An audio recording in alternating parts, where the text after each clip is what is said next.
In the year 1919 in Eastern Europe, a Jewish man named Herschel is trying his best to survive while working as a ditch digger. The job doesn't pay very well, and the little money he gets must be spent on buying new shovels because they break often. Herschel thinks his life sucks until he meets Sarah while she's complaining about the price of fish in the market. He tries to talk to her, but she leaves very annoyed. However, Herschel doesn't give up and works hard until he saves enough money to buy her some good fish. As soon as Sarah has her first bite, she accepts to hang out with Herschel. The two of them begin spending time together and discover they have a lot in common, like the fact that both their parents were murdered by Russian Cossacks. They often visit Sarah's favorite spot in the woods, and she confesses that her greatest wish is to be able to afford their own gravestone one day. In return, Herschel says he dreams of trying seltzer water. A few months later, they finally get married, but unfortunately their plans for a new life get ruined when the Russian Cossacks attack the village. There is no chance to have a future in their village after the area is absolutely destroyed, so Herschel and Sarah move to the USA. Herschel thinks the Americans are nice and treat them better than the Russians, not understanding yet that people refer to him using anti-Semitic terms. Soon he gets a job at a pickle factory, where he earns a nickel for every 10 rats he kills. Months pass, and by working very hard hunting rats, Herschel manages to buy 2 graves so the couple can be together even after death. Shortly afterward, Sarah gets pregnant, and Herschel promises their child will be strong and successful. One day, while chasing after some sneaky rats, Herschel finds himself surrounded and accidentally slips, falling into a huge vat of pickles. To make matters worse, at that moment they announce the factory is being closed because of sanitary reasons. All vats are covered, and Herschel is left stuck inside. 100 years pass, it's now 2019 and the factory building has been abandoned since the closure. One day, 2 teenagers are fooling around in the area with a drone that accidentally ends up going into the factory, knocking out the vat's lid. The teens go inside to look for it, and when they finish moving the lid, suddenly Herschel sits up, looking alive and well. Moments later, the whole city is talking about Herschel. In a press conference, scientists explain why Herschel is perfectly conserved, and everyone accepts it as logical. Afterward, Herschel is taken to the hospital for a checkup and is found to be in perfectly good condition, but when he hears that Sarah is dead, he refuses to believe it and gets violent, so they must tie him to the stretcher. After a thorough background check is done, Herschel is informed that he has one descendant left that lives in Brooklyn and has accepted to come pick him up. Moments later, Herschel meets his great-grandson Ben, who looks pretty much identical to him. The men share a hug when they realize they finally have a relative again. Then Herschel comes out of the building and gets to actually look at the city for the first time, finding himself in awed shock at how much the world has changed.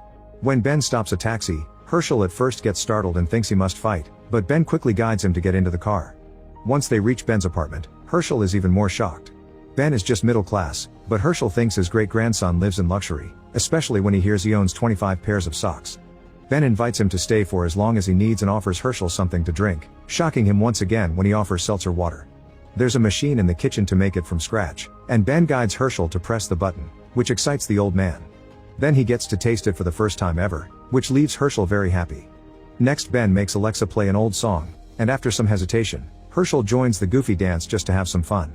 Afterward, they spend the afternoon out in the city, trying out all kinds of food and technologies. Herschel is confused for a hipster and is shocked to see interracial couples around. When they return to the apartment, Herschel asks Ben what he does for work, assuming that he's something important like a doctor or a lawyer.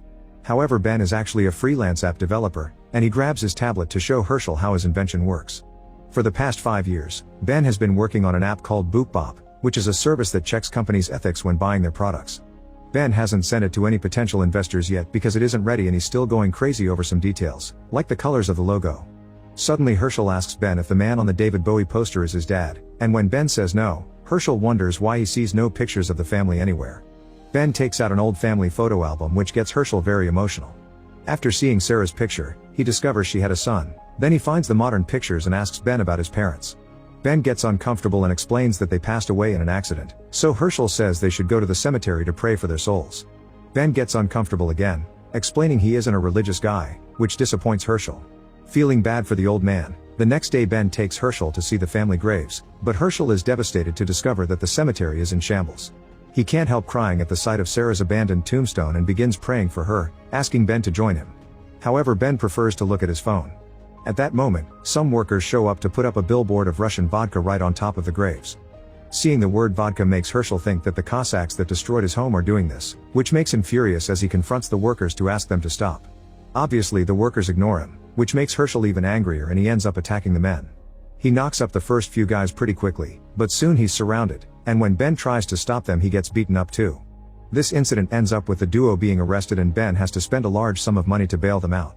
When they return to the apartment, Herschel insists he wants to take the billboard down, and Ben reminds him that would cost money he doesn't have. An argument ensues, and Herschel implies Ben is a coward that is delaying the presentation of his app by making up excuses. Offended, Ben sends a few emails, and he's shocked to find a possible investor asking for a meeting. Later that day, Ben goes to see the investors, but he's turned down. They like Ben's invention, however Ben's criminal report is all over the internet and he makes for a bad face to represent an app based on the ethics behind businessmen. When he returns home, Ben blames Herschel for making his life go downhill. Herschel doesn't understand Ben's ideas and claims that they should start a pickle business instead, making Ben so furious that he says that Sarah would be ashamed of Herschel right now.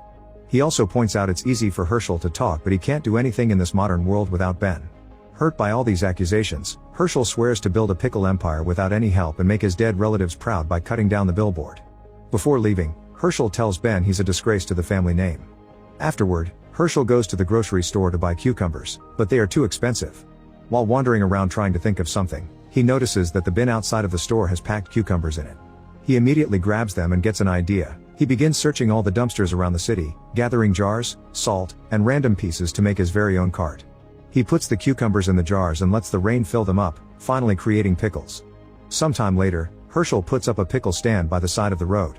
Two guys are immediately attracted to his product because it's all local, natural, and very cheap. They're also very amused by Herschel's quirky mannerisms, like the fact he wants the customers to bring the jars back. He does this to save money, but they think he's environment friendly and they decide to make a video for social media. Soon Herschel's pickle cart goes viral, and he appears all over the news and social media as people from all over Brooklyn come to buy his product. Ben sees the news about Herschel's success and gets incredibly jealous, especially because he's been struggling to come up with good ideas for his new app. This jealousy makes him so bitter that when he hears Herschel explain how he made the pickles in one of the many videos customers took of him, Ben calls the health department and files a complaint, mentioning that Herschel is using products from the trash. Moments later, the health department shows up at the pickle cart to shut it down, and Herschel has to pay $12,000. Herschel doesn't know how to continue, so his first two customers advise him to hire interns since he wouldn't have to pay them. Herschel compares this to slavery, but he still likes the idea. For the interviews, he calls the interns to the park where he's living and they try to talk about their experience and their skills, but Herschel concentrates on checking they're strong enough to work. Once he's chosen a few lucky interns, Herschel teaches them everything he knows about pickles, and with their help they develop proper ethical methods that get them approved by the health department. The interns also help him sell the pickle on a larger scale, making the business quickly go back up. Shortly afterward, Herschel earns enough money to purchase the billboard and takes it down. He also makes his employees clean the graveyard. In the meantime, Ben bitterly notices that Herschel is getting successful again and that the investors that turned him down are now interested in investing in the pickle business. He also watches old videos of his graduation, showing how his parents gave him money to start his business because they believed in him, yet this only makes his mood worse.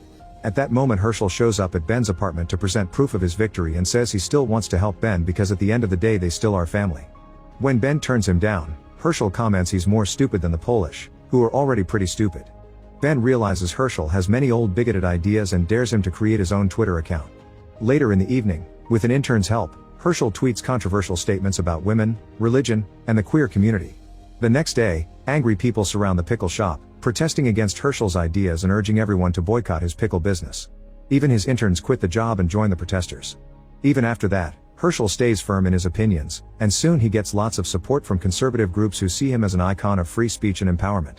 Thanks to them, Herschel continues to be successful and he even appears in far-right TV shows that see him as a hero. Ben sees this and his resentment grows. One day, Herschel gets selected to appear for a debate with a college professor on the subject of ethics.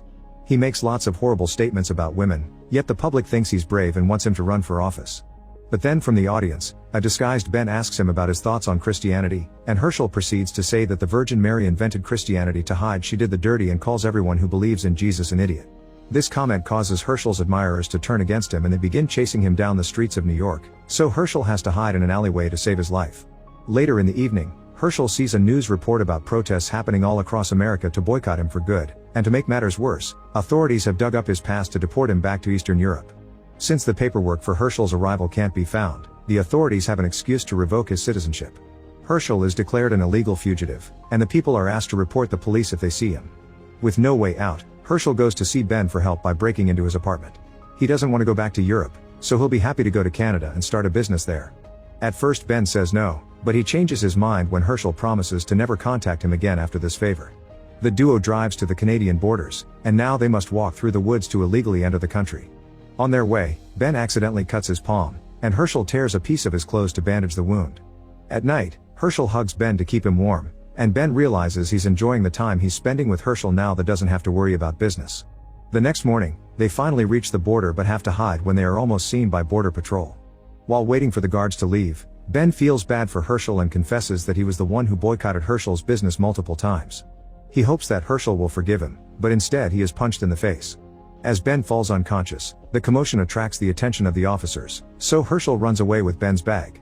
When he finds a razor and clothes inside, he gets an idea. He shaves his beard, changes his outfit, and then crosses the border using Ben's ID. Meanwhile, the officers arrest Ben thinking he is Herschel. Afterward, Ben is put on trial, but his case is considered a joke when the lawyer tries to claim that he isn't Herschel, saying the lack of beard is proof. Ben is sent to Eastern Europe, where he ends up cold and alone in a town filled with strangers who don't speak English. Eventually he finds a guy that understands enough to point at a synagogue, and while Ben isn't amused, he has no choice but to stay the night there. Meanwhile, Herschel feels awful because he has no family left. He goes to Ben's apartment and looks through the family photo album, from which a piece of paper falls. Herschel opens it to discover a drawing that Ben made of his parents as a kid, calling them Boop and Bop. It is then that Herschel realizes that Ben had always wanted to honor his parents. Back in the synagogue, Ben is asked by the men to join them for prayer because they're missing one for the traditional ritual. Ben accepts out of obligation, only to get emotional when he hears prayers that pay respect to dead family members. Suddenly Herschel appears in front of Ben and apologizes for his actions, saying that Ben is exactly what he wanted his descendants to be and that his parents must be proud of him.